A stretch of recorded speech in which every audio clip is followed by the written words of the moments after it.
Talvez, quem sabe, para futuro, em futuro. Exatamente. Essa obra dele ainda vai ser estudada. E eu espero que essa gravação seja o pontapé desse novo estudo, quem sabe, né? Conseguir despertar mais do que nós já tentávamos. Vamos reunir, vamos conversar, vamos polemizar o pensamento de Vargas Villa e tudo mais. Amar a Deus e ao seu próximo são duas coisas absolutamente impossíveis. Dois amores que ninguém sentiu e que ninguém sentirá. E, entretanto, a humanidade passa a vida consagrada a fingir esses dois amores e a pregar duas mentiras. Fernando, fale um pouquinho sobre a família de Vargas Villa, onde ele morreu e onde ele está enterrado.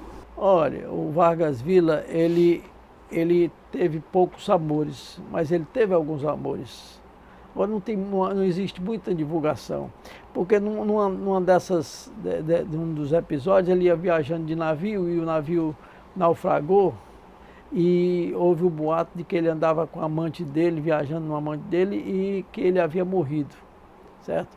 Aí nesse tempo ele tinha um amigo muito do peito dele, que era o Rubem Dario, um grande poeta, que inclusive fez sonetos para ele, para Vargas Villa, exaltando Vargas Villa. E eles estavam brigados. E quando o Rubem Dario soube da morte dele, que não houve a morte, porque as notícias chegavam depois de 3, a comunicação 4 na época era muito precaríssima, né? Aí então o Rubem Dario escreveu um artigo exaltando Vargas Villa. E quando ele leu o artigo, ele voltou à amizade com o Rubem Dario e foi bem maior ainda a amizade, né? Eles estavam separados e ele, no artigo que ele fez, ele falou só com o coração, né? Então não houve mais briga nenhuma, né? Outro indício muito grande de que ele teve outros amores, dentre eles, um que ele oferece um livro, o oferecimento do livro é todo para uma amada dele, certo? É porque a pessoa diz, o Vargas Villa, ele era... Mas ele não foi casado, não teve filhos? Nunca casou. Aliás, a respeito disso, ele deixou uma mensagem muito bonita, quando ele disse, eu não deixei dor no mundo. Quer dizer, que não deixou filhos, né? Foi muito... E sobre a morte dele? Sim, olha, o Vargas Villa, ele estava em Barcelona. E ele morreu em Barcelona... Que ano? 1933.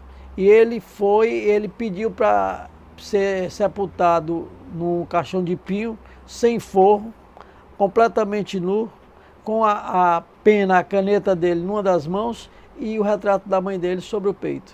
E assim foi feito. Depois, muitos anos depois, na Colômbia, fizeram uma lei pedindo o traslado do corpo dele para ser enterrado em Bogotá. Hoje está em Bogotá. Ele já tem um túmulo em Bogotá. Lembrando que quando ele se encontrava enfermo, de certa forma moribundo, mesmo assim ele chegou a dizer o seguinte, eu tenho, né, ao meu lado, na cabeceira da minha cama, um dos maiores males que o homem pode ser acometido, um médico.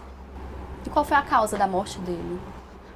Rapaz, naquele tempo... Há muito folclore em torno disso também, né? De cegueira, ninguém sabe assim com precisão, não. Porque ele sempre se achava doente. Ele sempre se achava doente. Ele era meio... Ele também tinha... uma vez ele foi atropelado em Paris e ficou com ódio a carro, tinha horror a carro. Ele era meio malucão mesmo, sabe?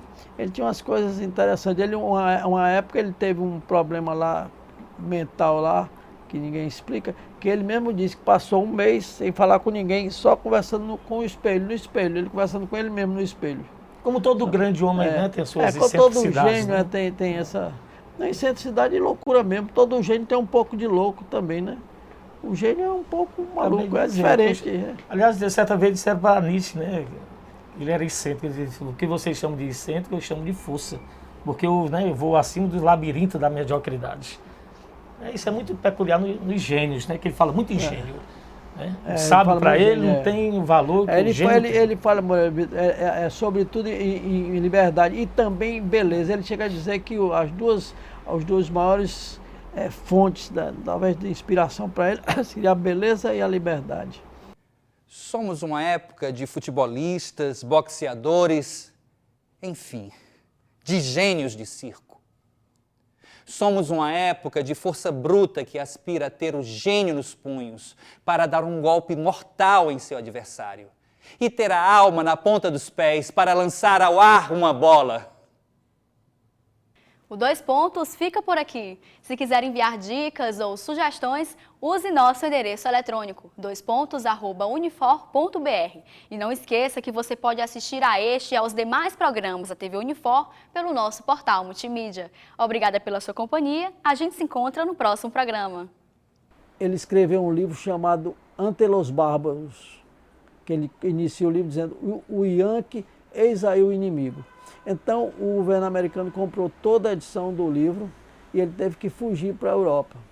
Quando ele chegou na Europa, a primeira coisa que ele fez foi reeditar Ante los Bárbaros, que é um livro fantástico sobre os americanos, né? Que ele prega, inclusive, ele antevê esse imperialismo americano, inclusive advertindo aos países da América do Sul para que se unisse a ABC, que seria Argentina, Brasil e Chile. Ele achava que esses países eram países que já deviam fazer logo uma barreira, porque ele achava, ele previu o que nós assistimos hoje, né?